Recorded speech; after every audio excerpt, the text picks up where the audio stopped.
Okay, I think we can get started. Okay. Uh, Can I record it at this end as well? yeah, sure. यहाँ पे नहीं हो रहा है कोई नहीं चलो you share me a link afterwards. Okay. Yeah, sounds good. Okay. Okay, Namo Buddhaya and Jai Bhim, everyone. Good morning, good evening from wherever you are joining. My name is Prasanna. I live here in San Jose, California. On the occasion of Buddha Purnima today, we have invited Mangesh Daivalev as our speaker to talk on the topic of Ambedkarite Buddhism in global context. A small introduction about Mangesh. Mangesh is an Ambedkarite Buddhist activist and writer. He is a former civil servant. He is the member of INEB and helped to set up postgraduate diploma course on socially engaged Buddhism. He is the author of Thinking Navyana Way and currently working on two books, Ambedkar Economics and Ambedkar's Constitutionalism. He also conducts regular online classes as part of Ambedkar School of Governance. He's widely traveled in both the East and the West as part of spreading the mission of Dr. Babasaheb Ambedkar. He documented 20 Buddhist archaeological sites and is working on the compilation of the photographs he took for the last 10 years. So, without any further delay, I hand over to Mangesh. Mangesh.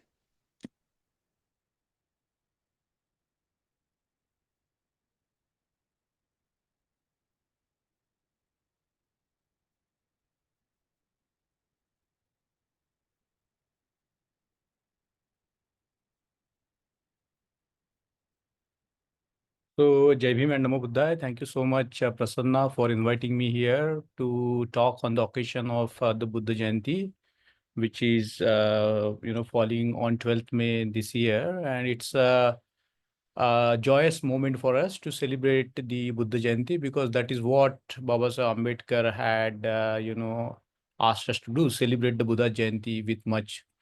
Uh, wait, I don't know why it's not moving. Always happening like this. Do you want me to share? No, I can share, but something goes wrong. Okay. So, this is what Babasaheb Ambedkar thought about when he thought about the Buddha. We have the eyewitness who says that Babasaheb Ambedkar was working on a painting and he inscribed this word, the light of the world. We know that Edwin Arnold's Light of Asia was Mangesh, a the great book. screen, we cannot see screen, so you might want to share one more time. Can you see my screen now? Not yet. Okay, wait. Show, share. Okay. Can you see my screen now? Yes, we can now. Okay. So, as we know that there is an eyewitness account of Babasaheb Ambedkar sketching the image of the Buddha. And, Babasaheb Ambedkar was so much highly had faith in the Buddha that whenever he talked about the Buddha, his eyes swelled with tears of gratitude towards the Buddha. And there is an event where Babasaheb Ambedkar was so emotional about the Buddha that he started uttering this words like my Buddha was great, my Buddha was great, my Buddha was great, and started crying. And Baba Ambedkar once, he had so much in love with the Buddha that he once described the Buddha to with the light of the world. You know that there was a famous book, Light of Asia by Edwin Arnold, which was very instrumental in spreading the Buddhism far and wide. But Baba Ambedkar considered the Buddha as the light of the world. And the first photograph here is taken from 1950 book, The Buddha Puja Part, which Baba Ambedkar published. And he inscribed beneath that, Atta Deepa Bhikkhave Viharata, be your own light. Live in the light of your own wisdom. And the same image that we see has, captured Baba Sahib's mind so much that he got it sketched by one of the painters and he himself sketched one of the sketches of the Buddha. So, just to begin with, I would like to pay my homage and deep respect to the Buddha, whose personality was so much was so much inspired Baba Ambedkar that he declared later on that he was a Buddhist at the age of 16. So after paying my homage to the Buddha, let's go back to our topic. This is what is our topic today, the Ambedkarite Buddhism in global context. And this is what I'm going to briefly talk about. I'm going to talk about Baba Ambedkar as the philosopher of revolution, and then I'm going to talk about the way Baba Ambedkar presented Buddhism, and it is important for man, that's the individual, world, and Buddhism itself. And then I'm going to talk about two aspects of Buddhism: the reformation of the mind of man and mind of the world, which is of our concern today. And then I'm going to talk about what is the mind of the world briefly, then the situation of the world today. Then we are going to look at Ambedkar Buddhism in global context, and how Dr. Baba Sahib's personality itself is a pedagogy. So I'm going to throw a brief light on that. So let's move forward. That we know Baba Ambedkar studied, was a keen student or student of revolution. He studied the ancient revolution, he studied the modern revolutions, French Revolution, Russian Revolution, American Revolution, and also Chinese Revolution. And he was such a keen student of revolution that we find this word revolution coming in his writings and speeches so often. And the kind of revolution that Baba Ambedkar talked about, which I'm going to briefly touch upon in the upcoming session. But suffice here is to say that the idea of revolution has captured now the academia so much that people have been talking about how the Greeks were, were very, very concerned about the revolution, because for revolution, it meant for them the overthrow of the state. And the process of constitutionalism, in particularly in the Greek state, Greco-Roman area, the constitution was supposed to be a bulwark against the revolution, that is the overthrow of the government. And that time, the revolution was also considered or conceived as sedition. So just to bring this intellectual history of revolution alive in the academia today, I'm just going to briefly talk about Baba Ambedkar as a philosopher of revolution, by extension, the philosopher of struggle, philosopher of conflicts, and philosopher of crisis. So, Baba Ambedkar said that a revolution, bloody or bloodless, it makes no difference. The method of change which is most uncertain in its tissue and in which the danger of confusion and disaster in the process is very great. And this is what Baba Ambedkar said further, that the revolutions are often inevitable. A revolution transfers power, political power from one party to another, just as conquest transfers it from one nation or race to another. And he says that we must not forget. Now, this is what is the aim of Baba Ambedkar's philosophy of revolution. He says that we must not forget the vast difference that separates a revolution from the real social change.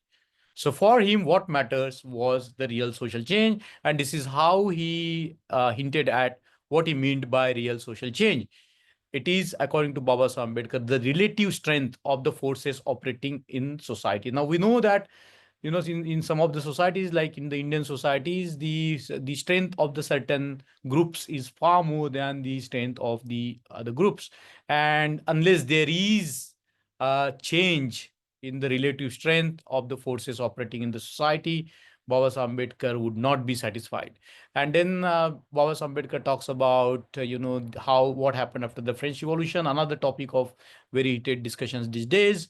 We have before us the famous example of the French Revolution, started for the ostensible purpose of establishment of democracy, resulting in the establishment of autocracy. We know what happened after the French Revolution, that even the constitutionalism you know, um, was opposed, and we know that the autocratic state came into play.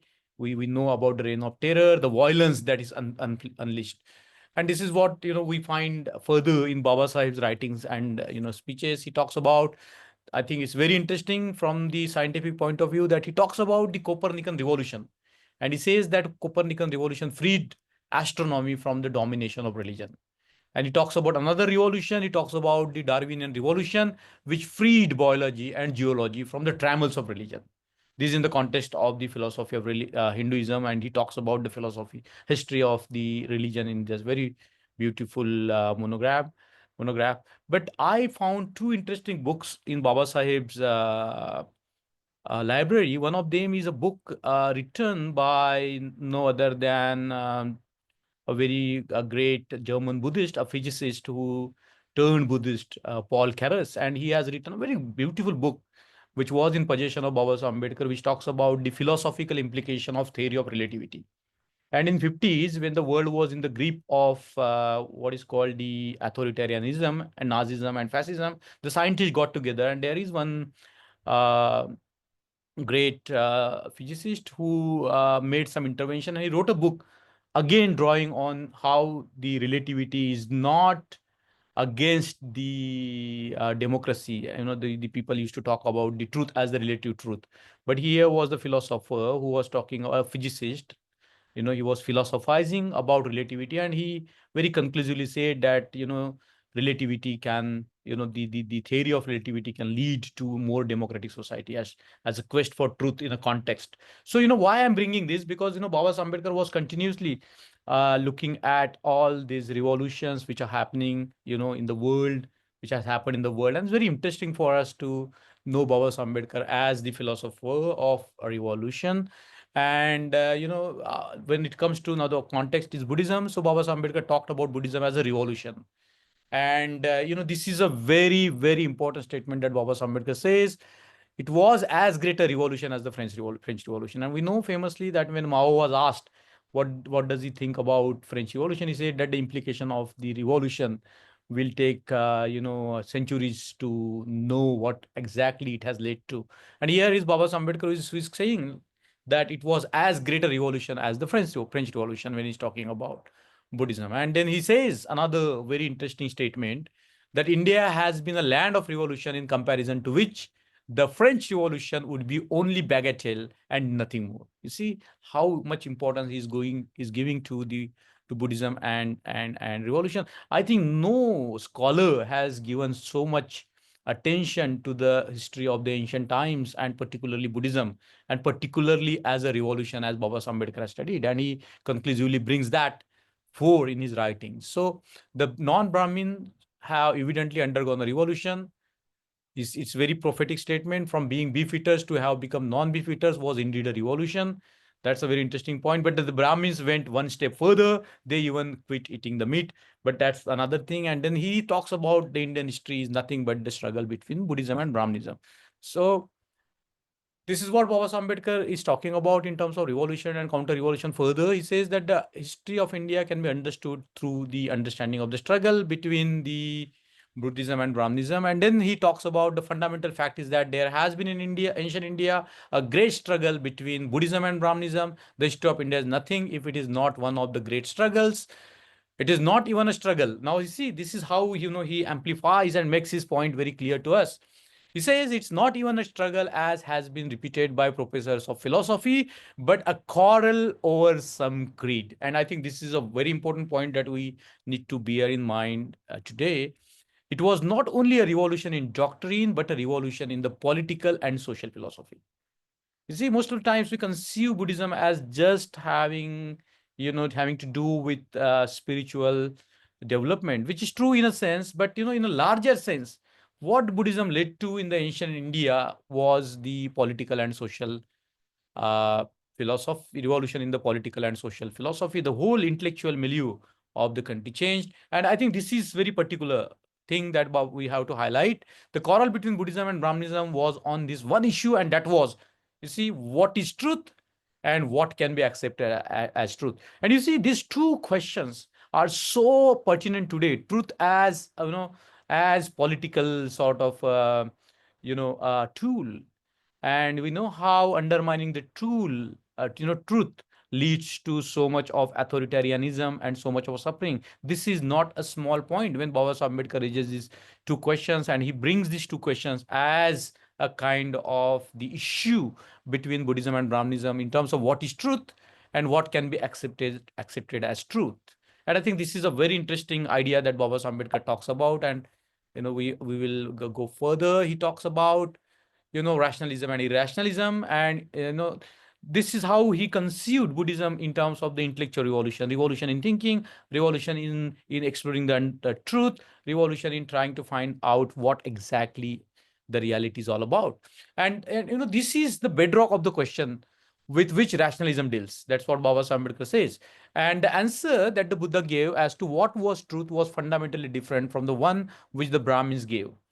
So, what was Buddha's answer? Buddha said that the truth was something to which any of the Dasa Indriyas can bear witness.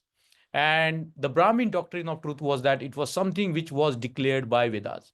So, you see, in the traditional Buddhist history, if you look at the intellectual history of Buddhism, particularly the intellectual struggle between the two ideologies, that, all the way up to the modern times, through Ashwaghosh and through Bhava Vivek and through all these Dignag and Dharmakirti, they always are trying to say that we cannot accept Ved as a Praman. We cannot accept Shabda as a Praman. And there is a great debate, and Brahminical thinkers have been always advocating that the truth lies in the Vedas only and Vedas alone, because it's apaurushaya, it's a divine word. And I think this is a very important point, that anything that goes in the debate between Buddhist thinkers and the Brahminical thinkers, the entire point boils down to what should we accept as the valid source of knowledge. And basically it's an epistemic fight where everything is sourced at Vedas by the Brahmins, and Buddhist says that the Shabda Praman is not valid. There is the inference, Anuman, and Pratyaksha Praman, direct knowing, and there is also knowing based on your intellectual sort of processes, which the Buddhist will call uh, Pratyaksha Praman and Anuman Praman. So these are very interesting ideas that have been there in the Indian history, and that is what is the bone of contention even today. So this is what Baba Ambedkar, talk goes on. He talks about, like revolution and counter revolution. Particularly, it comes to the point what is the truth and how the truth can be known. And he says that they should make no mistake, that was the most important doctrine of Brahmanism, like Veda Pramanya, and the Buddhists were revolutionaries and the Brahmins were counter revolutionaries. That is the point that he makes.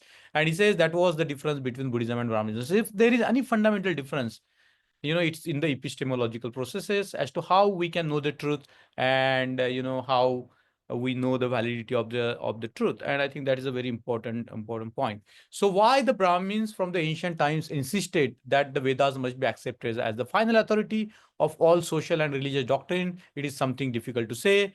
And he gives them some benefit of doubt. He says, but I'm surprised that so clever people like the ancient Brahmins should have insisted upon fastening such tremendous sanctity and authority on such books which consisted nothing else but tomfoolery. This is what characteristic Baba Sahib style. And this is what Baba Sahib Ambedkar says. And I will just leave it there. I'm going to come to expand about the revolution itself, because we are talking of revolution as in the thinking of Baba Ambedkar. Says it's very interesting. He has given many definitions of democracy in his writings and speeches, and this is very instructive definition. He says that democracy is a form and method of government whereby revolutionary changes in the economic and social life of the people are brought about without bloodshed. So this is a very interesting definition. Please bear in this mind. So a question is often asked: who is Baba Ambedkar? Whether he's a conservative or liberal, the two stream of political thoughts that we see in the world. I think Baba Ambedkar was neither, but he drew on both of them. As we know that conservatism is represented by Edmund Burke, who was totally against revolution, and liberalism is represented by Thomas Paine, the man of revolution. And we know that Baba Ambedkar had talked about revolution in such a way as necessary adjustment, as bloodless change. And he talks very interestingly about Edmund Burke's thinking, 2-3 times, and I think he has known his by heart, so he could just talk like that about Edmund Burke's quotation, that if we apply the force to get something, by the very exertion of that force we destroy the very thing. And he talks about that in the 17 December 1947 speech, 46 speech in the Constituent Assembly. So very difficult to put Baba Ambedkar. And so who really Baba Ambedkar was? So I would think that he was very much a man who thought, who sought after the truth, to know the truth as an untruth as untruth. And I think this is the dimension that is lacking today. We talk about the ideologies, we talk about all different paraphernalia, but we don't talk about the truth. and how we can pursue the truth, how we can know the truth. And this is what is truth seeking is one of the important characteristic of Baba Sahib's even political act. And there are now some books coming up talking about how the truth seeking can lead to the democracy. Like the truth, it has to be validated by all. It cannot be the purview of a class of people or an individual. It has to be verified by public. So you see, I'm not going to go much into that. Just to leave you there, I'm going to go beyond this. So there is often a great debate as to what Baba Ambedkar gave us in terms of Buddhism, whether it's a new Buddhism or it's a old pure Buddhism. And these are the debates that are going on all the time, and the community is divided. The jury is still out. We don't know what is happening in that area. But I would side with Baba Sahib's unique presentation of Buddhism. And I think we have to validate his understanding of Buddhism, because you see, there is no one Buddhism. There are like Thai Buddhism, Cambodian Buddhism, Vietnamese Buddhism. There, even under that, there are a lot of variation. For example, if we talk about Japanese Buddhism, we have to talk about Shingon Buddhism. We have to talk about what is called the Jodo Shinshu, Jodo Shu. We have to talk about Soto Jain. We have to talk about Rinja Jain. There are so many things within the framework of Japanese Buddhism. It's very difficult to pinpoint what Buddhism really is. And the scholars are saying that we can talk Buddhism, in terms of the history as earlier Buddhism, then medieval Buddhism, and then modern Buddhism. So I particularly think that up 2,500 years up to the Buddha, a lot of things have changed. The politics have changed. The science has emerged. A lot of changes have happened in the society. So we have to find a way to present Buddhism which will appeal to the minds of the contemporary times. And I think that is the beauty of Baba Ambedkar, that he was the student of the early Buddhism. He had read widely. If you look at the books in his possession, from Japanese Buddhism to Tibetan Buddhism, and you name it, and whatever might have been published at the time, even the Buddhist journals, and he has read a lot, taken the notes. So I think we have to understand Baba Sahib Ambedkar presentation of Buddhism today, because it's very important. We don't have to call it Ambedkarite Buddhism or Navayana Buddhism, but its emphasis, its presentation is very different. And I'm going to show you how it is different. So what is called the New Buddhism is not just about India. It was a part of the worldwide movement, particularly started in China under the leadership of Taishu, the great Buddhist monk who paved a way for the revival of Buddhism in modern China and now in Taiwan.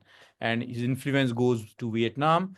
He coined a word called Shin Fo Jiao, which is translated as New Buddhism. And this is what we will say the origin of the term New Buddhism. And in response to what was going on in China, the people were talking about scientific revolution. People were talking about the Marxist revolution, and Taisu has to defend Buddhism in this new changing world. And he was talking about Buddhist engagement with science, Buddhist engagement with communism, and so on and so forth. And he talked about the three-war revolution, so that the Buddhism will be accepted to the modern mind, and he coined the word New Buddhism. And his aim was to revive Buddhism in China in the middle of great churning taking place in China then. And his disciple made Baba Ambedkar in Colombo, Fafan. And he was very, a close disciple. Taishu was no more. Baba Ambedkar hadn't had a chance to meet him, but Nehru met him in Calcutta. And the Indian dignitaries. He was such a popular monk. The time Baba Ambedkar hadn't had acquaintance with him, but then we know that Taishu traveled all over the world, and he set up International Buddhist Institute in Hawaii, to promote Buddhism all over the world. And in his travel to the West, Master Taisho met one committed British Buddhist, Ernest Hunt. And in 1930s, Ernest Hunt founded one journal to promote Buddhism as a non-sectarian religion to the people in the West. The name of that journal was Navayana. And Ernest Hunt's Vade Mekam is found in the collection of Baba Ambedkar, which is tick marked at several places. So Baba Ambedkar was acquainted with this term, and surely what was happening in China through Fafan, Laton. And this is the Vade Mekam is also very interesting because it has the poems from the people like Paul Carras, as I talked about. And Paul Carras, as we know, was a friend of John Dewey. So JELM has written an interesting book in 1930 called the Navayana Buddhism and Modern Thought. So why I'm bringing this to you is that, there was a worldwide phenomena. Even today, the Buddhists in the world throughout are trying to make sense of applying Buddhism in several disciplines like caregiving and, hospice services and, mindfulness-based therapies and so on. This is unknown in the ancient times. You never heard about the mindfulness-based therapy or mindfulness-based stress reduction. So, people are trying to make sense of Buddhism in the modern world today. There is so much in Buddhism, as Baba Ambedkar says here in this beautiful quotation. He says, Buddha wanted his religion to remain evergreen and serviceable at all times. That is why he gave liberty to his followers to chip and chop as the necessities of the case required. No other religious teacher has shown such courage. They were afraid of permitting repair because the liberty to repair may be used to demolish the structure they had reared. Buddha had no such fear. He was sure of his foundation. He knew that even the most violent iconoclast will not be able to destroy the core of his religion. That's what Baba Sambhadkar is a very instructive quote. I'm not going to go much into that. So, we have to look into the Buddha and his Dhamma, and I think this is very instructive as to what Baba Ambedkar told to MB Chitnis in his discussion about the Buddha and his Dhamma. He said that, little mythology may be conducive to the artistic creativity. That's in terms of Baba Ambedkar's inclusion of the Ashwagosha's poetic rendering of the life of the Buddha Charitra. So that forms the first part of the Buddha and his Dhamma. And of course, Chitnis Sahib asked him whether, that is how people will take it. So Baba Ambedkar said, little mythology might help people to, and he said that my people are engaged in the mythology, so they need little mythology. But then he makes a very interesting point. He says rationality is the essence of the Buddha and his Dhamma. So this is very interesting that the Buddha and his Dhamma is a kind of, having rationality as is its essence, and there is no contradiction between the Buddha and his Dhamma and the Constitution of India. This is very interesting because the Buddha and his Dhamma was written 50, after the Constitution of India, and Baba Ambedkar said there is no contradiction between the Buddha and his Dhamma and the Constitution of India. Revival of Buddhism in India. This is very important for us. Revival of Buddhism in India depends on interpreting and understanding Buddhism as social gospel, and for the Buddhist countries to give it a political form, so to challenge the exploitative political regimes and ideologies. It's a very interesting thing that Baba Ambedkar makes, and he talks about why, Buddha, we can derive why he wrote the Buddha and his Dhamma is to, there the Buddha's teaching is vast. We need it in one book, and he says that. In 1956, he told BBC that he was taken by how the Buddhist nations were jumping into the communist net. He predicted that they will not be able to get out of it. Boss Ambedkar was to encourage the Buddhists to study Buddhism and the teachings of the Buddha and to give political form to the Buddha's teachings. He lamented that the Buddha's teachings have not been properly interpreted and understood. If the Buddha's teachings are understood as collection of doctrines and social reforms, it will it will be realized that that Buddhism is a social gospel. This realization that Buddhism is a social gospel will make the revival of Buddhism everlasting event. For then, the world will realize why Buddhism makes such a great appeal to everyone. See, these are the points which have to be, reflected very deeply. We have to think very deeply about this point. We cannot just have a superficial reading of what Baba Ambedkar had said. And we can interpret Buddhism as a social gospel, and people have throughout the world have now tried to do it. Particularly, great people like Buddha Das, great Thai monk, he talks about dharmic socialism, and people talk about Buddhism and how it can bring about a greater change in the world, which is not even anticipated by communism and socialism. So you see, what we know from Baba Ambedkar and his reading of the Buddhistic scriptures is that the Buddhist values promote social democracy. And he says that Buddhism strives to create Sangha beyond all barriers. It's a very interesting concept that there is no myopic view in Buddhism. The Buddhism tries to expand the horizons of the individual so that they can embrace every being. And Buddhism promotes not only equality between man and man, but also between man and women. This is very radical because this doctrine has become the foundation for the modern constitutions. And Buddhism offers non-violent methods to end exploitation and suffering in the world, in contrast with Marxism. Buddhism does not glorify poverty, And as we know that this new presentation of Buddhism is coming up, has come up in the world in several places, called the socially engaged Buddhism. And many of the socially engaged Buddhists consider Baba Ambedkar as the grandfather of the socially engaged Buddhism, as we know that how he applied his Buddhist thinking to actually do away end the suffering in the world. So it's very interesting today to look at Baba Ambedkar in this manner. And of course, Buddhism promotes intelligence. Buddhism, if Baba Ambedkar says Buddhism is nothing but rationality. And Baba Ambedkar, used to cite Kalama Sutta, which promotes free inquiry. Buddha never undermined the human intelligence, as we know. He promote the thinking. You pick up the sutras; they are written in a way which will appeal to the rational people.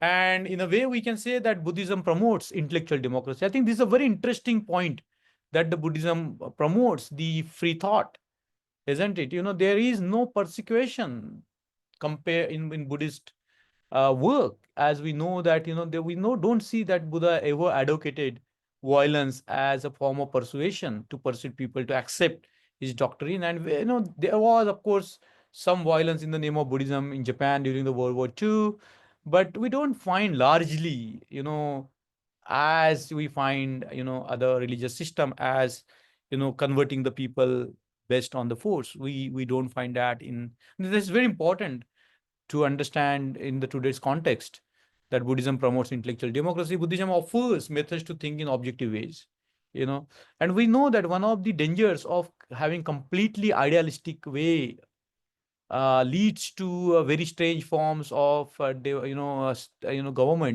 And that is what the scholar says, that over idealism leads to authoritarianism, because people are not objective anymore. And in one of the writings in letters, Baba Ambedkar has said that he preferred humanistic Buddhism over monastic Buddhism. Very interesting letter that he wrote. So we know Buddhism promotes democracy. If we look at the Buddha and his Dhamma, it's like we can see how democracy arises based on the social democracy, which is nothing but the metta, respect and reverence for the fellow human being, according to Baba Ambedkar. And his Sangha was modeled on democratic lines. Buddha, we of course loved republics. Baba Ambedkar has talked about how Buddha looked at Vaishali 3 times. He was so much in love with Vaishali because Vaishali was republic. The Sanghas have parliamentary procedures inbuilt. We know that there were the process of voting and all. And the core value of the Sangha is that it must promote work for the Bahujan Hita, Bahujan Sukha. It must work for the welfare and happiness of public. So just to bring back to our discussion to what reality is according to the some of the Buddhist philosophers, particularly here in this case Rahul Sankritan talks about a great philosopher Dharmakirti, and he says that reality is that which is capable of objective action, and in Sanskrit is artha kriya samartham.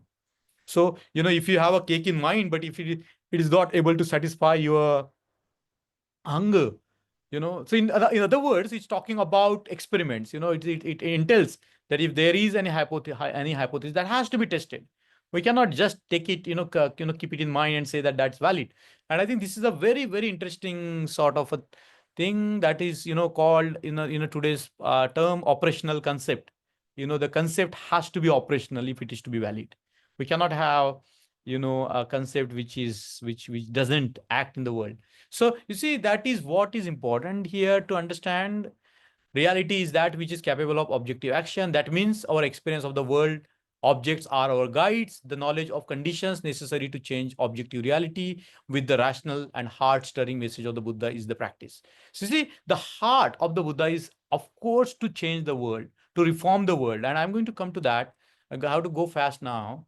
So you see, the threefold teaching of the Buddha, Sila, Samadhi, and Prajna, can be, in the today's world, it can be elaborated in terms of the mutual contact between two human beings, isn't it? We can update our vocabulary as science enable us to have more complex concept. We can update our vocabulary and try to find out what he really meant and expand the scope of the definition. Mostly we look at Sheila as like a personal behavior in terms of the code, but you see, we can interpret in terms of the Sheila as the mutual contract between the two human beings, that they will not harm each other.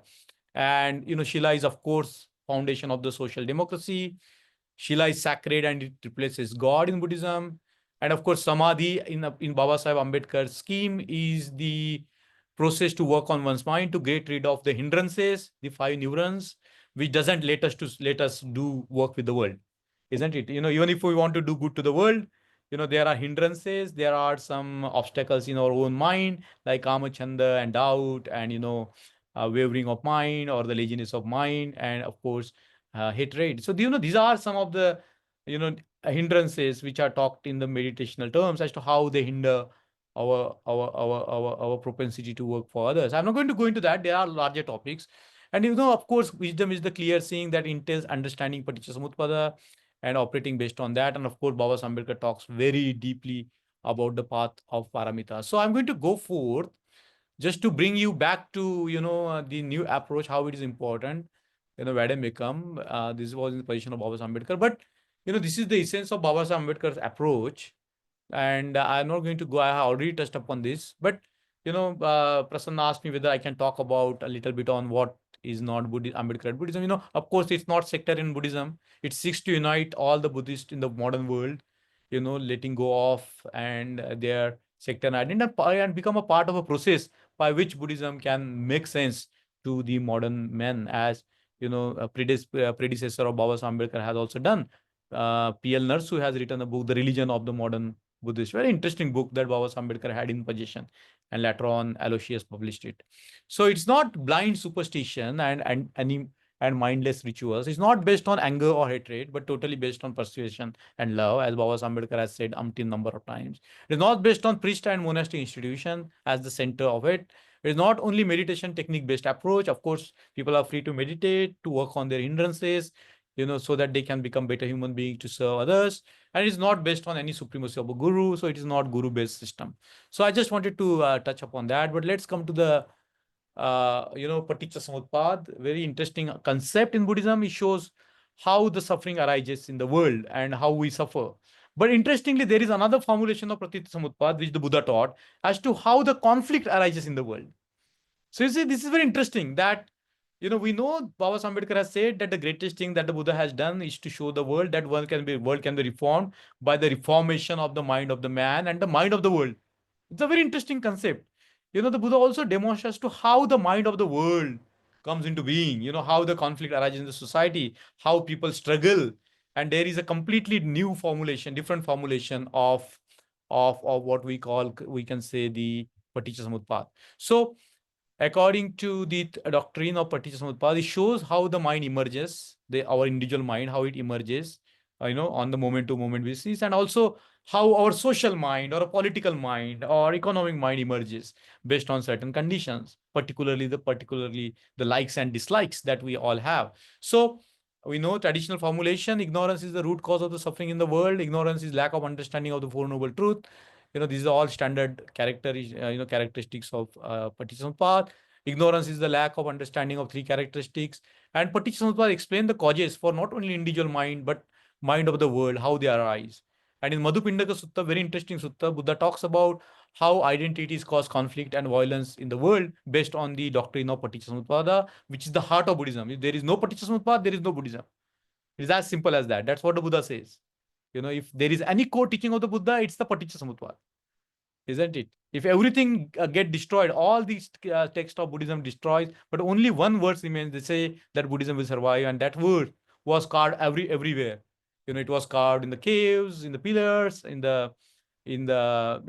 was written a number of times, and that phrase is that formula is He Dhamma Hetu Pabhava Tesang Hetu Tathagato Avo Tesang Cha Nirodho Evam Vadi Mahasamano, where the Buddha explains, says that the Buddha teaches how different thing arises based on the different causes and how they disappear based on the different causes and conditions. So you see, the heart of the Buddha's teaching, that is Pratisanta, also explain as to how the social mind, the communal mind, the political mind arise based on the different causes and conditions. So this is very important even in the emancipation of human beings, to understand the structure of the mind of man and also the mind of the world. It's very important that there are so many doctrines, so many ideas which create so much of a suffering for human beings. So I think the key concept in Baba Ambedkar is not just the mind of man, but mind of world. And we have to bear in mind that We have to reform not only the individual minds, but also the mind of the world. So this is what is the expansion of dependent original partition path, but I will not go into that. So reformation of mind and of man and mind of the world is a very key concept in Baba Ambedkar when it comes to Buddhism. So what is the mind of the world? We see today conflict all over the places. It has to do with the mind of the world, like the caste. It doesn't exist. It exists in the mind of the world. The racism, it has no objective basis, but it exists in the mind of the world, and then it start impinging on people's life so much. Linguistic sort of the conflict, social conflict, cultural conflicts, and religious conflict. I said that the Buddha used Paticca, another formulation of it, to explain how the conflict comes into being. And we know today we have so much misinformation, lies, and alternate facts. We know now that the democracies are declining throughout the world, and the authoritarianism is rising all over the places. So how do we also conceive the mind of the world in the era of social media and artificial intelligence? You see, the human mind is changing for sure, because there are different causes and conditions now, and the human mind has been facing a very different sort of a challenge altogether now. So that challenge was not there. There might be another challenge to the mind of the world in the past, but today the mind of the world is approaching as as something different, something new. And of course, patriarchy is, as we know, there is this beautiful series Adolescence, which talks about how the so you see, I just don't want to repeat everything what I said, but I want to now put Ambedkarite Buddhism in global context. So this is what Baba Ambedkar's call was. His call was for the bloodless, intelligent, and just revolution. As we can summarize, Ambedkarite Buddhism is directed both at inner mind of man and outer mind of the world. So you see, he's not somebody who is formulating that. It is already there. Like, for example, if you look at the Path to Purification, the great handbook of meditation written by Buddha Gosha, he begins with very beautiful gatha from the Majjhim Nikaya. Says, Anto jata bai jata, jataya jatita paja, tang tang gotam puchami ko imam vijate jatang. So it can be translated as Anto jata, means the entanglement inside, Anto jata bahi jata, the entanglement outside. Jatai Jatita Paja. So whole humanity is entangled into this entanglement. And Tang Tang Gautam Puchami Ko Imam Vijayata. So Gautama asked you, who will cut this entanglement? And the Buddha gives answer, Sile Patita Narosapayo. Chittang payang cha bhavayang atapi nipako bhikkhu so imam vijate jatang. So the Buddha's answer is that if you establish yourself on the sila, you purify mind, get rid of the obstacles, develop wisdom, that individual can get rid of this, cut this entanglement. So you see, Baba Samaj is not he's not making anything new. He is only reformulating what is already there in the context today. So Ambedkar Buddhism is the unity of Buddhism and their commitment to the welfare and happiness of humanity. We can never forget this goal of Buddhism, Baujan Hitai, Baujan Sukhai. And Ambedkar Buddhism is a freedom of thought for all.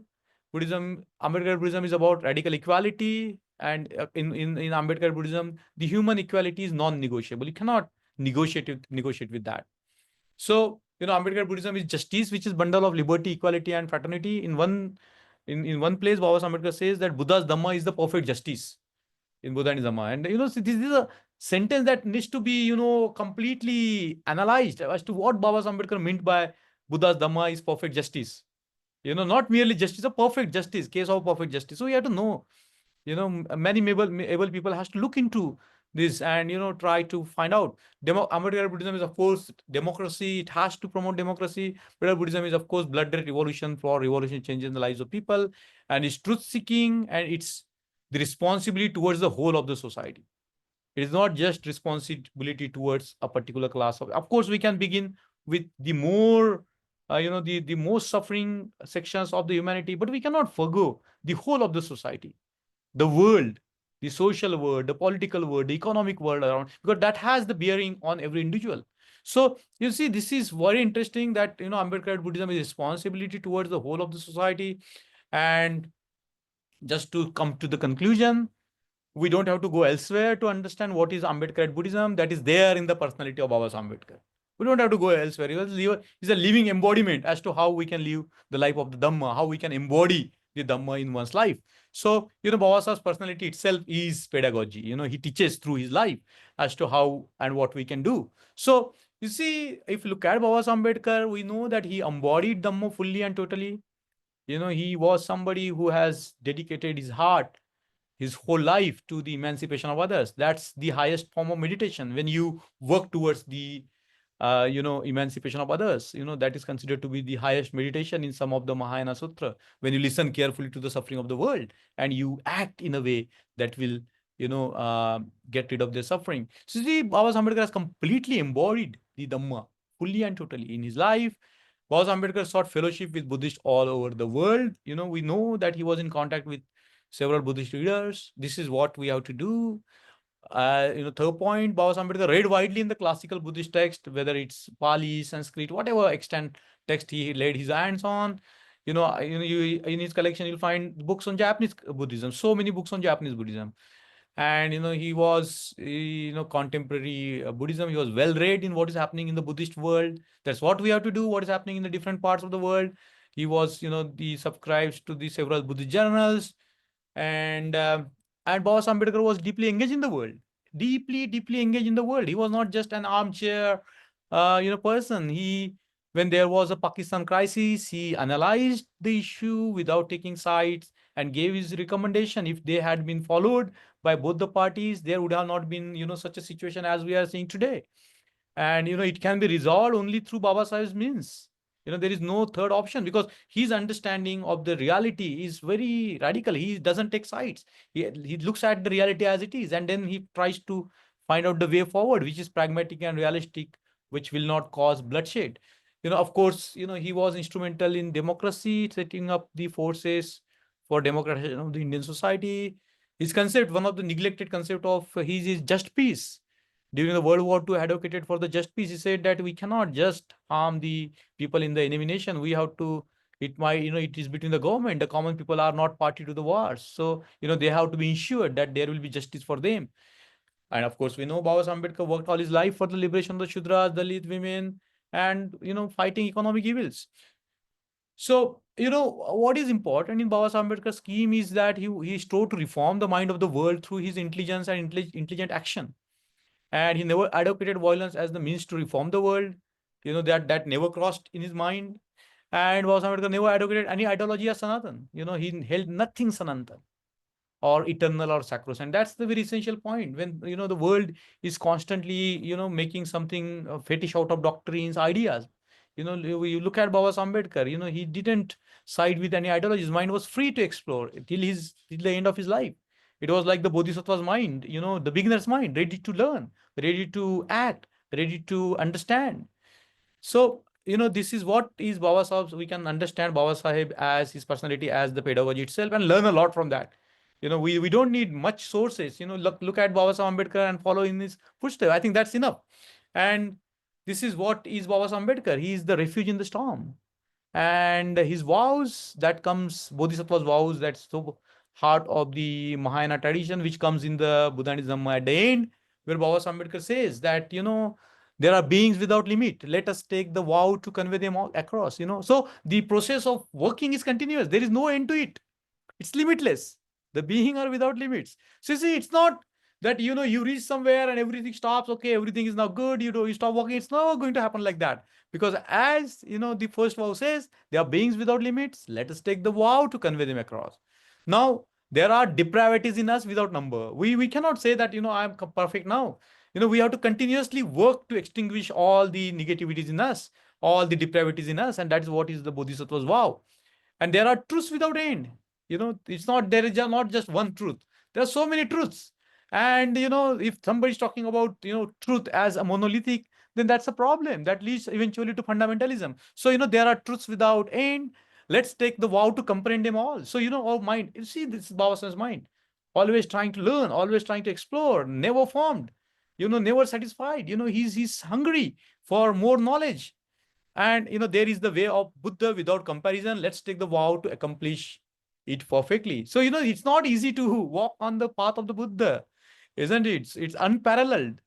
And if we take a vow to accomplish it perfectly, that's the Bodhisattva's vow. So these four vows, I would say that whatever the situation is, there is, I don't think on the earth, there are many people who face the difficulties like Baba Ambedkar did.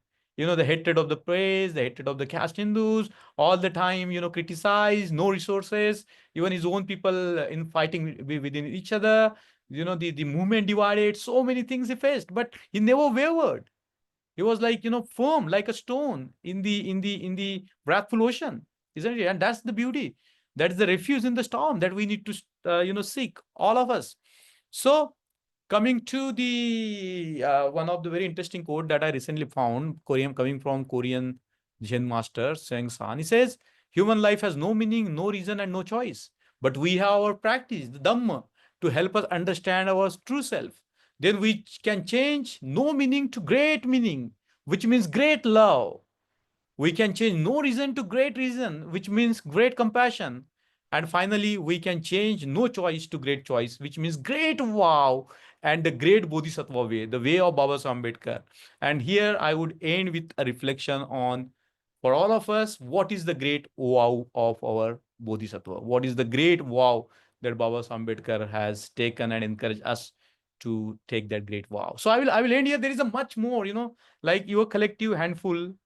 And there is a beautiful story in Buddhism where, Buddha is in the forest and he picks up the handful of the leaves and he says, ask his bhikshus, what is more, the handful, the leaves in his handful or in the forest. And of course the leaves in the forest are so many, and the Buddha says that even if the leaves in the forest are so many, whatever handful leaves I have given, they are sufficient for you to liberate. So let's not discount what is in the handful, even if there are few people, it doesn't matter.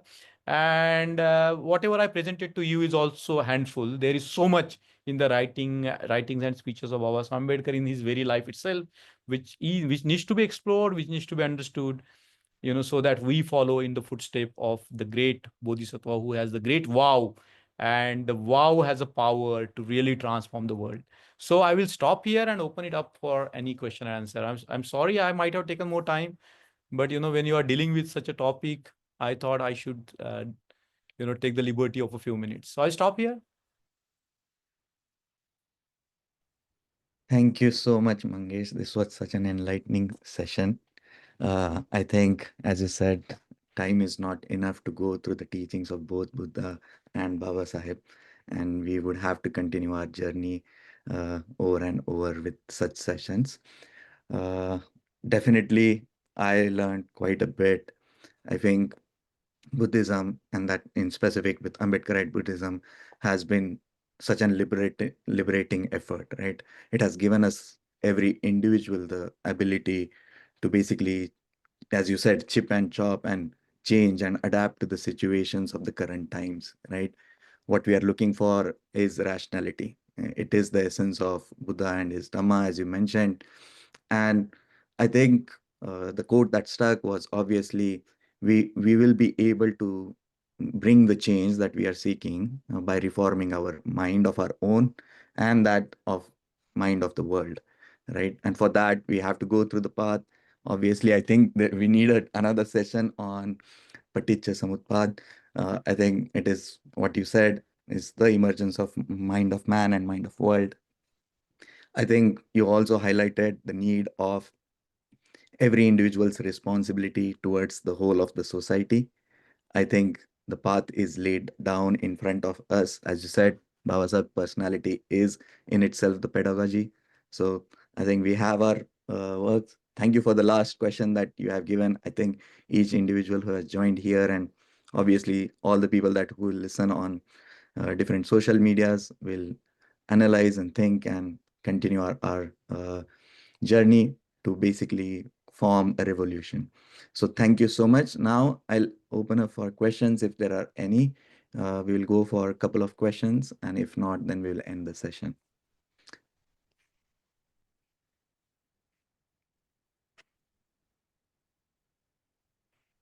Yes, Rohit.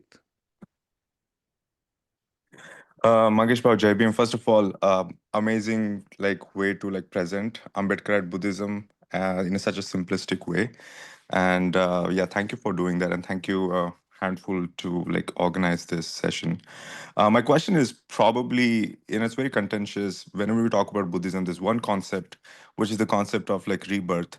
how is this concept of rebirth interpreted in the Navayana Buddhism compared to like the traditional Theravada? Is it the same? Is it different? What is your take on this? Rohit bhai, the concept of reincarnation as a person coming again, again and again is not a Buddhist concept and very difficult to understand it. And in Milind Prashna, the person who is reborn is, there is a beautiful phrase that is used, nachaso nachapi ayyo, not the same, not the different. So the question is now, are we the same as we were a child, or are we different from, whether, from who we were as a child? And I think this is a question that cannot be answered simplistically. How the memory transfers from one, body to another. It was a very difficult question.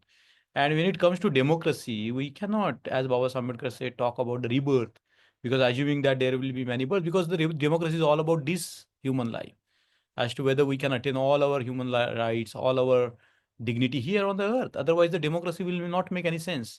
So he says, Baba Sahib says that for the democracy, this concept of a future life and life after life is meaningless. So if you look at it from the democratic context or an idea, it is not meaningful. And Baba Ambedkar talks very nicely about it, rebirth of what. And of course, we know that the Buddha denied anything eternal that continues in the world. There is nothing eternal in the world. Everything comes into being depending on the causes and condition. That is what the Pratitya Samutpada is. That nothing can stand on its own. Everything depends on the causes and conditions. And there are many causes and conditions. There are not just one cause and condition. There is no one cause and one condition for the things to arise in the world.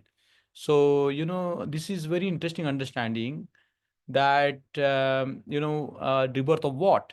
So rebirth of mind or rebirth of body. Then the question goes into, can the same elements be reformed? What is, how this body will be transferred from this life to another life. Then how the mind, what is the mind, that is again a mystery. We cannot know mind objectively as it. We can only experience the mind as it is. Like we can have awareness, but there is no development in how we can quantify or even know what is awareness, because a very different ball game even for the scientists today. So coming back to the rebirth, I think Baba Ambedkar has taken a different view on that. He says that the probability of the same elements arising again is very, very rare and cannot happen. It's improbable. And I don't think that that should be our concern. Rebirth should be our concern, because if objective, if we know scientifically that what happens after the death, that might provide the answer to the question. We have to, of course, wait for the development in the science as to what happens after the death. Otherwise, till that time, it's totally speculative. So I think we will leave that question open, but keep in our mind in the Ambedkarite tradition that in democracy, the concept of rebirth is not useful. Like it says that do good karma now, and in the next you will be better person. You will have a good life, and that is not simply this anti-democratic concept, right? So some people can claim that they are having a good life because of their karma, and the other people do not have the good life because of the karma. So it doesn't work in the democratic setting, right? Yeah. It's a difficult question, Rohit. Huh? Yeah. Uh, Hello. Randeep has a question. Yeah, go ahead. Ramdeep, Ramdeep, where are you? Your hello has come, but you are gone. Yes, sir. How are you? I'm good, Prandeep. Lovely to see you. Yes, same here. So it was a very, very nice talk, and I'm a great fan of every talks, whatever you give. So, Thank you. Thank like, you. I eagerly await for your talk, and I used to have fights with my parents Hmm. for having to sit 1 hour to Hmm. listen to your talk, because Hmm. like your talks are so mesmerizing and so informative that it is the need of the hour for the entire country, I would say that. I'm flattered. I'm Be- flattered. You can ask the question. I know your mind, Prandeep. I'm totally flattered. Thank you so much. But ask the question, Prandeep. Just give me a moment. I think I have to uh, unmute. Yeah, go ahead, Randeep now. yes, sir. Prandeep, ask the So it is question. unmuted. So Hmm. the thing is that what do you mean by, like, you have used the word, Pali word, Pratitya Samutpada. So it has got vast meaning. So Yeah, could you define Pratitya Samutpada from Ambedkar's perspective? Because yeah, uh, yeah. from Buddhism perspective, Mahayana Buddhism has given a different definition, Theravada has given a different, as well as Vajrayana Buddhism has might also have given a different definition for Pratitya Samutpada, or different Hmm. schools of Buddhism have given different like perspective of Pratitya Samutpada. So could Hmm. you please describe it a little bit? See, the interesting thing is that in all forms of Buddhism, the Pratitya Samutpad remains a particular constant. For example, what is Pratitya Samutpad? That means it's within a simple formulation, this is that is. Okay, this is not, that is not. With the arising of this, that arises. With the cessation of that, this, that ceases. It's as simple as that. It's like, trying to know the cause and effect. And what is Paticca Samutpad? This is a general formulation of Paticca Samutpad, which is applicable in any situation as to why such phenomena arise, and we can, hunt for the causes and conditions. So there are two things, causes and conditions, right? And it's explained very beautifully in terms of, you know, like how the any sapling comes into being. So with a seed as a cause, the sprout comes. With the sprout as a cause, the stem comes, and the stem as a cause, the leaves come, and the fruit comes. Flowers come, and the fruit comes. This is how we explain the causes. And how do you explain the conditionalities? Like depending on, because soil as a condition, the sunlight as a condition, the rain as a condition. So this is a very totally, I would say, scientific way of looking at the things. And John Dewey very interestingly says that the first man who understood the cause and effect was a man who knew the science. Very interesting. And they were the people who built the technologies, because once you know how different things come into being, you know how to manipulate the world around you. So Paticca is very simple. It's a concept which is the heart of Buddhism. It is the Buddhism. Without this, Buddhism cannot survive. This is a core of Buddhism. And the Buddha says that it's not a superficial doctrine. It's very deep. It's very gambhir. He says Buddha says to Ananda. And I don't think there is any contradiction between how different people have conceived the Paticca Samutpad, as because you see the formula, as I told you, e dhamma hetu pabbhava, tesang hetu tathagato aho, tesang cha nirodho evam vadi mahasam. It's found same in Tibetan, same in Chinese, same in Pali, same in Sanskrit, same. And that is this formula became the basis of deciphering the Brahmi script, the Ashokan script, because this got reflected in all the 3-4 languages, and people triangulated and found, aha, this is what it meant by this Ashokan, text written in the Ashokan Lipi. So, what Baba Sahib Ambedkar has talked about Paticca Samutpad, and, he talks about causes and conditions, and he, to my very deep surprise, he talks about the Paticca Samutpad in his speech in 1936, Mukti Kon Pathe. And he says the person who understands the cause and effect is the free person. And that is what exactly the Buddha said, that one who understands, penetrates the Paticca Samuppada is a free man, isn't it? And that comes in 1936 speech by Baba Ambedkar. He says that understanding cause and effect is the ultimate liberation. So, there is, as I said, that there are many different formulations of Paticca Samutpad. There is one traditional. I don't want to go into technicality of that, like avidya pachya, sankhara pachya, vijnan pachya, namrup pachya, sarayatan pachya, phassa pachya, vedana pachya, upadana, and so on and so forth. So there are 12 links, and that shows how the shok, and like how the suffering arises. And then there is pratilom and anulom Paticca Samutpada, as to how the suffering can be removed. And this is a very standard formulation everywhere. You go anywhere, you will find this. Now, there are variations of the Paticca Samutpada, and one of the variations is in the Madhupindaka Sutta, where the Buddha, changes the formulation after Vedana. That, there we have in our mind two sort of things, likes and dislikes. And depending on likes and dislikes, we have mental concepts, mental formations, prapancha. And depend on that, we divide the word into me and not me. And when we divide the word into me and not me, there is a conflict. So very beautifully explained, and it leads to violence. And I think this is a very interesting formulation, that ultimately we have to transcend our atta, we have to transcend our narrow identities, because ultimately the Buddha says our identities lead to a lot of conflict in the world, and our identities are also created by the mind of the world, right? Like nobody will say that they are untouchables, or nobody will say that they are shudra. Who is going to say? These are self declared identity. Nobody's going to say that they are inferior, unless some people say that they are inferior. So this is a very interesting sort of expansion of the Paticca doctrine. It explains a lot of things, like there is no creator God in the world. And Baba Ambedkar talks about that, how it refutes the concept of creator God, because the creator God is like a prime mover. And if the God has created something, this earth, then God might have created it out of something, and that something might be already there.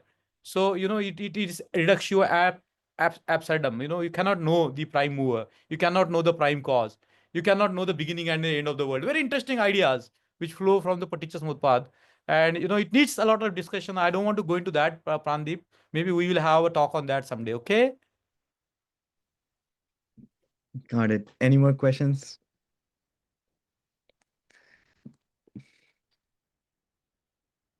People can raise hand. If not, going once. Oh, there we go. Suraj. भाई कहाँ हो? Your voice is breaking, Suraj. Can I?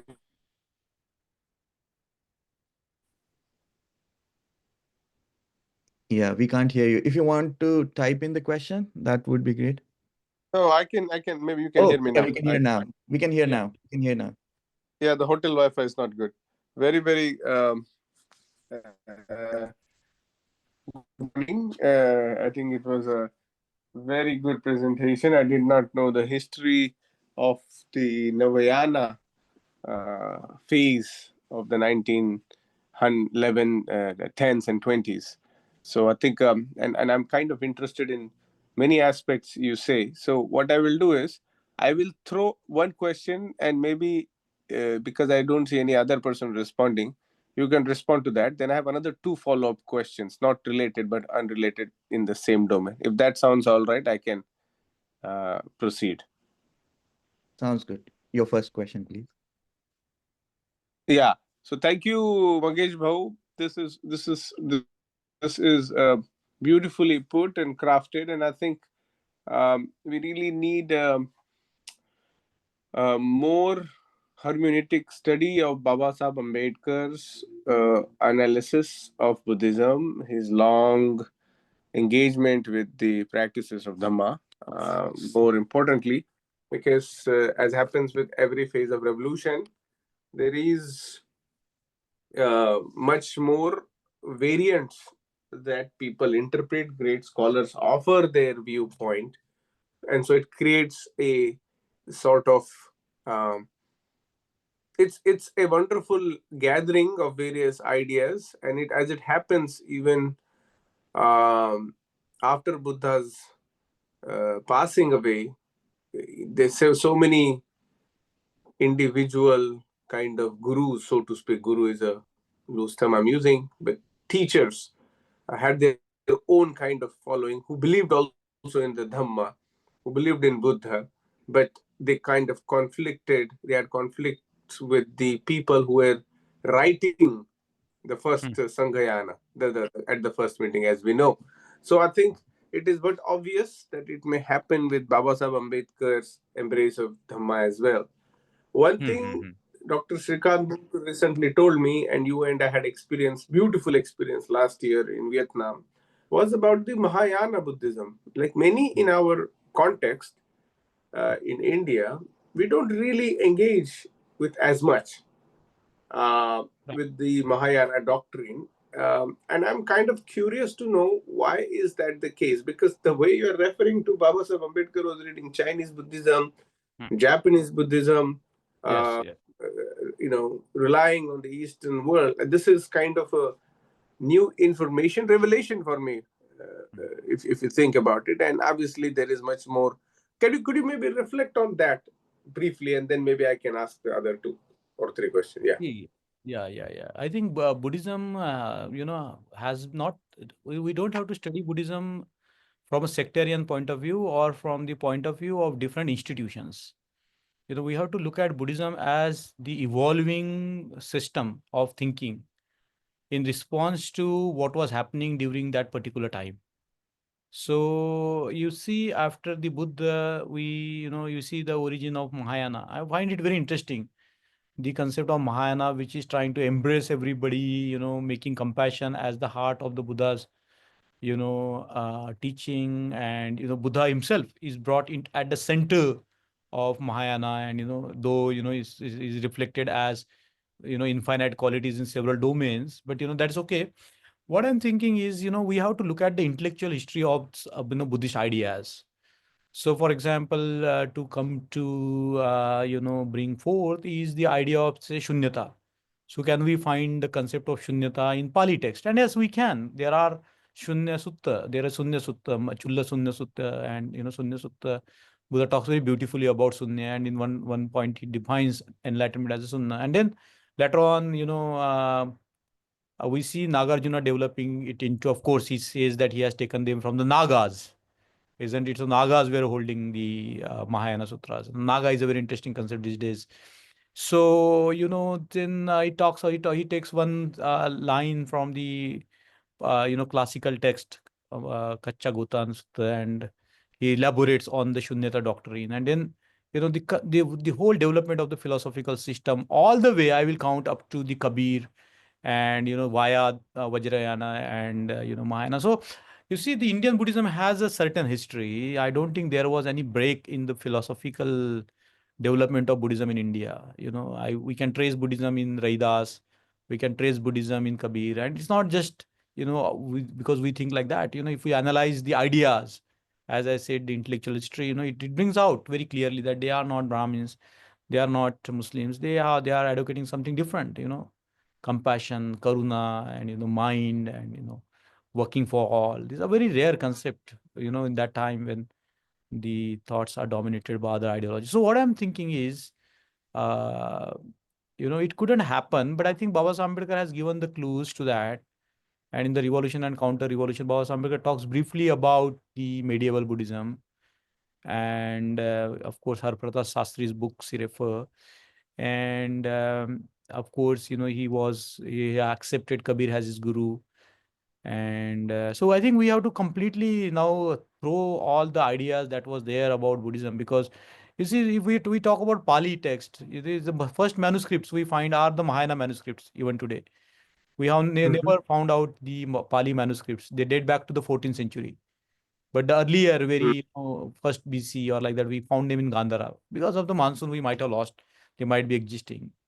And so the scholars are having very different opinions these days as to, can we talk about the, progression like that, Pali Buddhism and then Sanskrit Buddhism and then other Buddhism.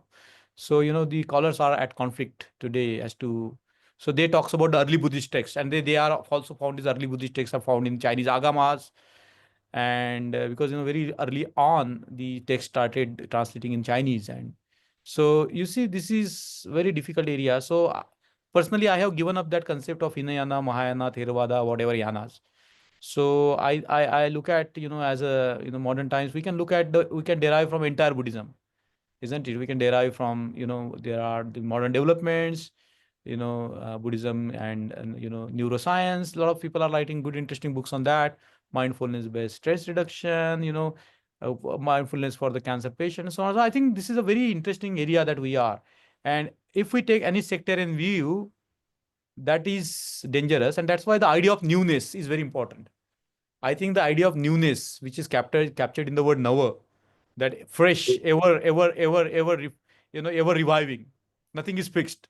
It's advancing. We don't form your opinions. You don't form your sect. You don't form you have this open mind towards it. And I think that open mind, nothing is nothing but the new, right? So one of the idea of the word nava is also freshness, right? So I would take that attitude. If we don't take the word Navayana or whatever Ambedkarite Buddhism, we will take that approach to Buddhism, to look at everything with the fresh eyes, to look at everything with new vision, to look at everything with a with a profound sense of understanding what it is. So I don't know why it happened with us, because India was is very proximate with the Theravada countries like Burma and Sri Lanka. We haven't had much contact with people. Tibet was very close, but it was isolated geographically. Hardly had any contact with China or Japan for that matter. But then, we know that Baba Ambedkar was to visit Japan. This visit to Japan was planned, and we know that the Japanese Buddhists were in awe of Baba Ambedkar. They wanted to fund his book and translate in Japanese. After the demise of Baba Ambedkar, great scholars came to Millen College. Hajime Nakamura, he came to Millen College. D.T. Suzuki, the man who brought Jain to America, he came to Millen Mahavidyalaya. Oh. Yeah, so you see, this is, and in Chinese Buddhist they came.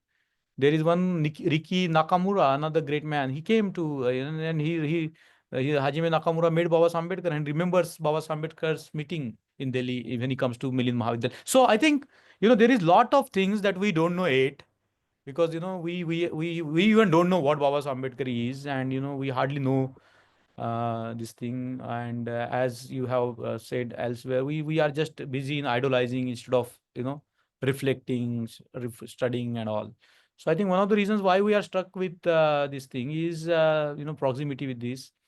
And Baba Ambedkar also always wanted to build his bridges with everybody, with Japanese Buddhist, and he can count Japanese Buddhist as his friends. Same with, if Chinese Buddhist visited Millen Mahavidyalaya. So I think it's the nature of geography and also the colonialism, because, most of these Mahayana countries were not colonialized. And this Theravada countries were, the colonies of, say, for the British. So there was much more, way to know. And even it comes to the study of Indology, because they conceived this Theravada as the, the ancient Buddhism. So it has to do a lot with how the studies of Indology took place. So it's a difficult question, but as an Ambedkarite, I think we should be open to everybody and try to seek the unity in the modern world. I think this is important, and thank you for offering that elaborate explanation and also justification of the thoughts. I mean, just a side note, as you were saying, Baba Sahib was scheduled to visit Japan. P.N. Rajbhoj, one of his lieutenants, had gone to Japan, right? And kind of explored the East Asian. Unfortunately, we may not know what he did, but maybe there is a book or article he may have written about his trip. Right. My question, second question, kind of follows up. Now there is where do you so what I would request you, if you can share the last quote of Baba Sahib that you had put on screen, if you don't mind putting it again, because I want to kind of read it. Yeah, the kind of penultimate, or probably the one before Bodhisattva you had kind of shared. No, the one before that, there was a quote. This one? I don't know if I can see. No, the last quote. Go to the last slide. Maybe second last, if not the last. No, this is the quote that that is in Buddhism, and these are the four vows of Bodhisattva you will find in the East, in all the Mahayana countries. This is the heart of it. The one, the refuge in storm. Yeah, the title I gave, the refuge in the storm, because Baba Ambedkar is our refuge in the storm. So that's the title I gave to this. But it follows from the first, as to when we look at the Buddhism, we cannot let go of personality of Baba Ambedkar, because his life teaches us a lot. Right? So it is not just his books or thoughts, isn't it? So it follows on from there that these four vows that are there in the Buddha and his Dhamma, these are the heart of the Mahayana Buddhism. And we find them in the Buddha and his Dhamma. So these vows are very important. You just reflect on them. Like, there are beings without limit. Let us take the vow to convey them across.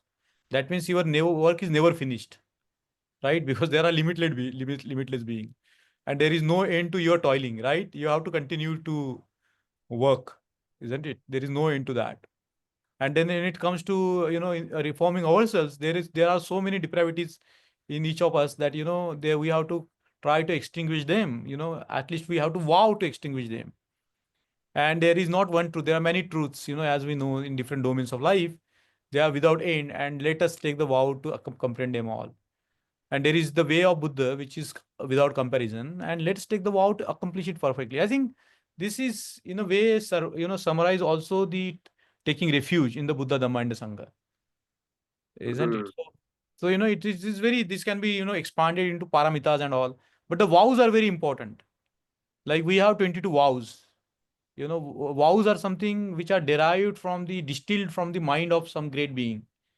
They are the distillation of the mind of the great being. Like, What about, yeah.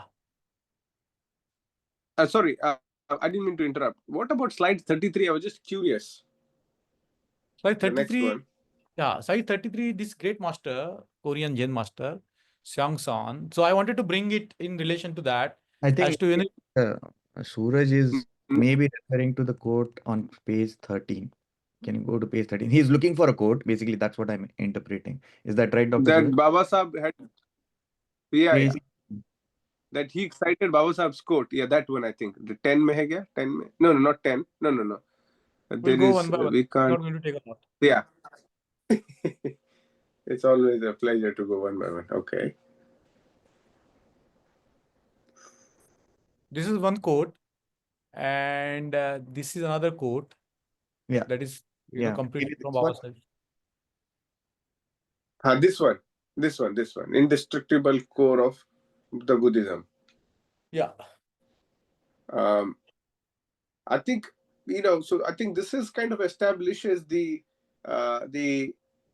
so-called belief in what he is offering through Baba Sahib's. Now, where would you put an individual self's liberation? Now, it's important that Good we are point. thinking about the world, right? Hmm. But Yeah. what about the person who is trying to purify oneself? Like, why don't we see a supposed emphasis on that individuated self who is an ulterior vessel to reach the path of purity and nibbana? Now, my supposition, you may offer a clarity, is because our needs and necessities are deprived on a very physical level, that the metaphysical attribution to that may take a time to really kind of come to realization. Doesn't mean we don't have the capacity to realize. A friend of mine who is a Zen practitioner, he himself is an Ambedkarite, had recently told me, and which I found interesting. He said, if we go and tell our people about this, uh, the kind of core Buddhist teaching that we are taught about, kind of giving up on things, then he said that won't work with our people. And I kind of found that kind of revealing, and he just said it in a very kind of casual sense. And I was trying to know from you about where do we bring this kind of this there is the world that we talk about, world of the mind and world and mind of the individual. We are always about world, right? Generally speaking, Mind. because of our Ambedkar. Yeah. Mind of the world and the mind of the man cannot be, they are not separable, isn't it? Like, if how can you think of an individual in abstract? If you strive him away from all everything, you cannot take an individual out of the context. And I think what we are talking about here is a quality of my human mind that can, detach from these ideas and the world, but it is not in abstract. That's why there is compassion. So even Jain ultimately also teaches the compassion, right? So how do you cannot just go on the individual path. There is, even in the core Theravada tradition, the path to enlighten goes via metta, karuna, mudita, upekha. So the question is, how do you practice, a compassion without having anything good to do with the world, good done with the world? So the path is not like there is a straight line. We have to cultivate so many things. Isn't it? It's not abstracting our mind from whatever is happening. And I think that is the beauty of it, because you see, even if you look at the Satipatthana Sutta, considered to be the charter of meditation. Even if you see that, the Buddha also asks us every time to reflect on Ajjata and Bhaida, means, your body and others' body. So it is not just your mindfulness of the body, your body, because if you conceive your body as your body, then already we are, at fault. So, it's a very interesting question, the individual liberation and the social liberation. And I think these are just terminologies. There is a path which includes both. And if Buddhism doesn't include both, which Baba Ambedkar often talks about Pradnya and Karuna, they are like the two wings of the practice. You cannot have just, work on your mind without working with others. I don't think that is possible. And I think that is very interestingly put in, everywhere. The Buddha often talks about, how, your practice unfold with the world. Otherwise, the Shila would not have become the foundation of the Dhamma, no? What is Shila? It's like interact. How do you behave with others? You cannot practice the precepts in your own mind, right? Mm. Right? You cannot purify the mind. What is the Kamachanda basically? And how do you get rid of it? What is the hatred? What do you hate the most? So I think, it's very interesting that, it's like thinking and practice, thought and practice are the two aspects of Buddhism. You cultivate and you practice. You cultivate and you practice. And I think that's the beauty of the path, the Prajna and Karuna. And without these two wings of, the bird cannot fly. So emphasizing on, so that's why, the Arhant ideal, which emphasizes on the individual liberation, then later on taken over by the Bodhisattva ideal, right? Mm. Mm. Mm. Isn't it? Because So the that's Bodhisattva a is all, yeah. so Please. you are juxtaposing Arhant with the Bodhisattva. I've never heard that before. No. This is what classical research says, that, Arhant ideal is like about your, this individual path. But, the Bodhisattva ideal is about both. You have to perfect yourself and also work with the paramitas. So paramitas are part of, you cannot become the Buddha without paramitas, right? And what are the paramita? It begins with Mm. dana, giving, isn't it? And we can go on. Buddhism is very interesting. It's like it's not cut and dry. That's what makes the Buddhist studies very interesting, right? Even as a scholar, and yeah. and and and and and so kind of taking this leaf of thought. mm, I was having a conversation with a friend just recently. Prasanna and I were down in San Diego with a Yeah. friend who Hmm. is a atheist, Hmm. but also has a cultural Buddhist upbringing. Now, Hmm. Hmm. our friend is had a long evening, couple of hour long chat about his emphasis on atheism, and Hmm. Hmm. he was trying to find a link with Buddhism because that's how, and obviously, Hmm. my suspicion is his approach to atheism is coming from the Western derive of Hmm. kind of Okay. modern post Hmm. Enlightenment ideas of, it's not even Enlightenment idea of Hmm. atheism, Hmm. but which has to do with science and modernity as a fashion to kind of let go of primitive retrograde ideas. So one can Hmm. understand, one can sympathize in that sense. One could feel that the Buddhist Ambedkarite life is Hmm. about that, seeking for modernities, establishing a kind of a just society, which is Hmm. predicated on new values and kind of relinquishes something that's not there. Hmm. How would you explain to that person, because he sees his mother and other people kind Hmm. of thinking of Buddhism as a kind of a uh, almost a newer form of certain irrational beliefs. Now, Baba Sahib Hmm. uses that artistic creativity so as to get people like his mother and other folks who are out of the Hmm. dominion of our own rationalist understanding into also getting interested in Dhamma. So his Hmm. objection was, if you are getting rid of Hmm. certain Brahminical values in our experience, and which is what a Dhamma is also seen Buddha Hmm. doing his throughout life. We read through his life experience. Hmm. Hmm. But then some of our people, and there is this expectation, which is not a correct expectation, for them to be an obvious rational, which is to also be contradictory to Brahminism. So the idea is this, right? Threefold. Hmm. You have to be able this. So for to be that, you have to be three. A, you have to be rationalist. Hmm. Two, you have to be practicing an anti-Brahminic ethos. Hmm. And three, Hmm. you have to seek a community revolution, right? Hmm. Now, if these three, any of that kind of pillar is missing, one is not considered the kind of proper Buddhist. And the person who is announcing the person another, you are not a proper Buddhist, is also, I think, not sure about what being non-Brahminical means, what to seek a community revolution means, or to be rational means. Can you maybe please reflect? I'm sure you have seen in Nagpur and other places about this. And we also would like appreciate a clarity, because I think what Rohit asked can also kind of emanate somehow with the question that I kind of put forward. See, I think the Buddha very famously said that he has no quarrel with the world. The world has a quarrel with him. And why Mhm. Buddha said that? Because he said that he has no opinion, no view. The point is, when we have a view, it all is already creates the problem. Any view is problematic. There are some views which are very problematic. There are some views which are lesser problematic. But whenever we have a view about something, it always leads to the problem. And therefore, when you talk about the shunyata as a operational concept in the physical sense, that the fact that in the ultimate analysis you cannot hold on to anything, isn't it? And even the views, we know that we cannot hold on to views.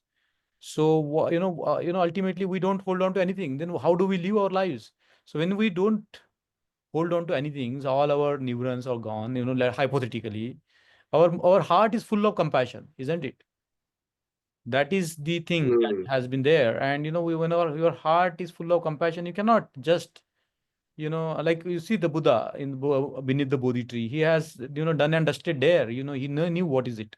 He has got rid of his whatever things. But what he did aftermath, he didn't retire. He went out in the world. He worked so hard. It was not an easy life for the Buddha. So, and that's because of his compassion we have the Dhamma. So Dhamma is the compassion of the Buddha, right? So, coming Mm. back to these views about atheism and all, it's still a view. Even not having a view is a view. I do not have a view is a view, right?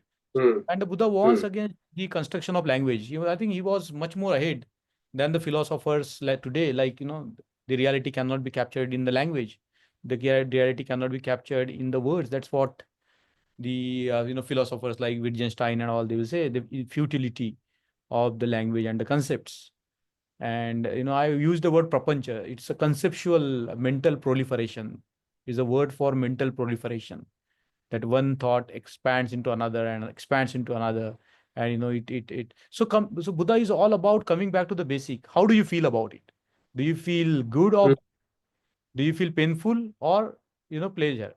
So if you feel pleasure indulging in some concept, then it's going to lead to attachment.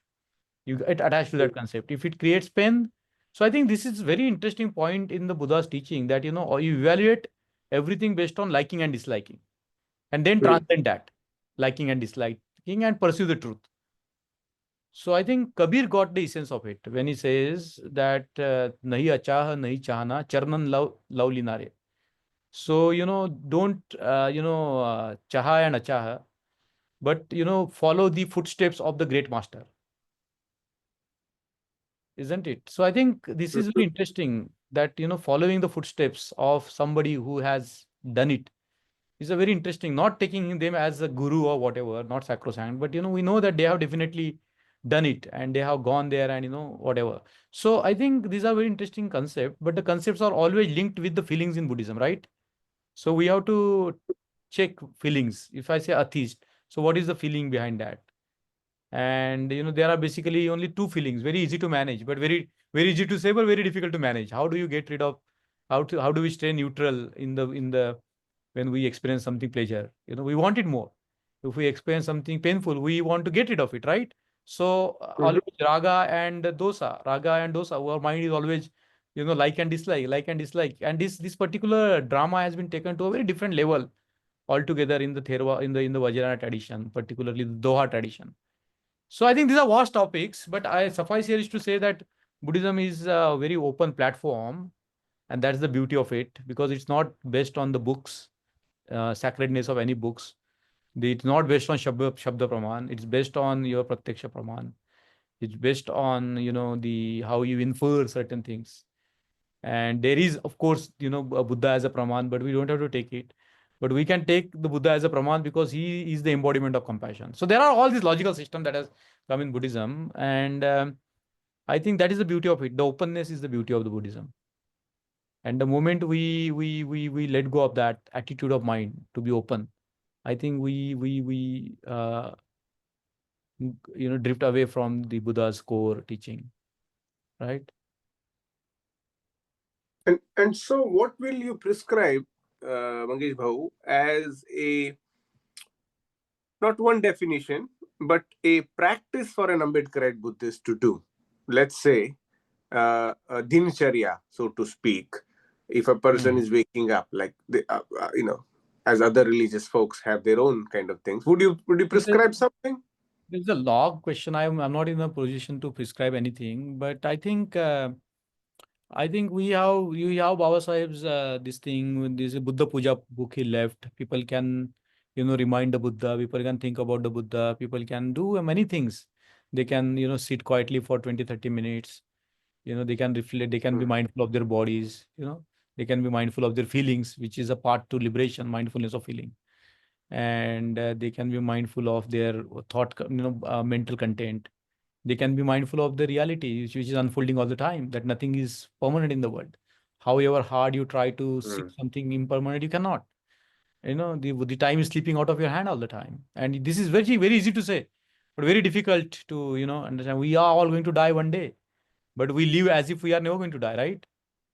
We are all going to fall sick sometimes, but we live as if we are never going to fall sick, right? We are going to lose our near and dear ones one day, but we live as if we are never going to leave them, right? So, this is very interesting. Buddhism is very simple in the formulation, but very difficult to accept, and that is why we work on our minds, make it stronger so that they can bear the reality. Beautiful, beautiful. I really thank Handful and Prasanna for bringing Mr. Dahiwale for this presentation. I have a departing personal question, if I'm permitted, and forgive me for indulging because the speaker doesn't usually shy away from talking about it. But what motivates you as someone who has been at it for nearly, the way I'm seeing it, nearly 2 decades that I've known, so persistent in the pursuit of the truth of the Dhamma and mixing it with Baba Sahib Ambedkar's formulaic vision to liberate society out of pain and suffering?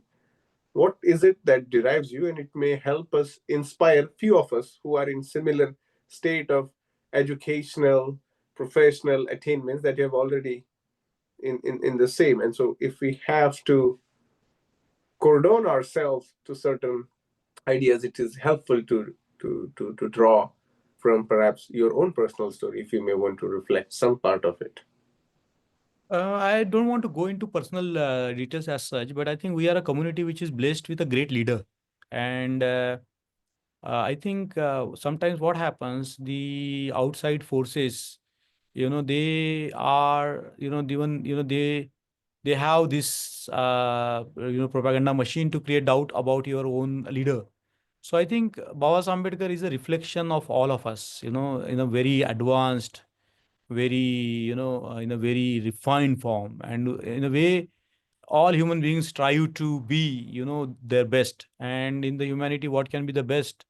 Buddha, Baba Ambedkar. I think, even if we look at them from the non-communal point of view, they stand as a hope for everybody, and I think, not to, we are not hero worshippers or like that. But, I think Baba Ambedkar has a lot to offer to, everybody, including our individual lives, the kind of struggles that he went through, the kind of problems he faced, the kind of situations that he had to fight with.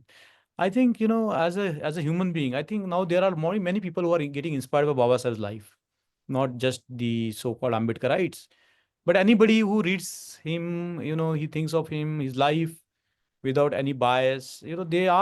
They cannot but be in awe of such a personality. And like then he pulls you away apart. He takes you from where you are to where he wants you to be. And I think that's the beauty of his writing also. I never seen his writing that he tries to convince you about something. He only opens up the fact for you and let you decide whether what he says is right or wrong. I think that's a very rare quality of a person, to not convert you into his ideology. Just he's trying to let you think more bigger than what you are capable of at that moment.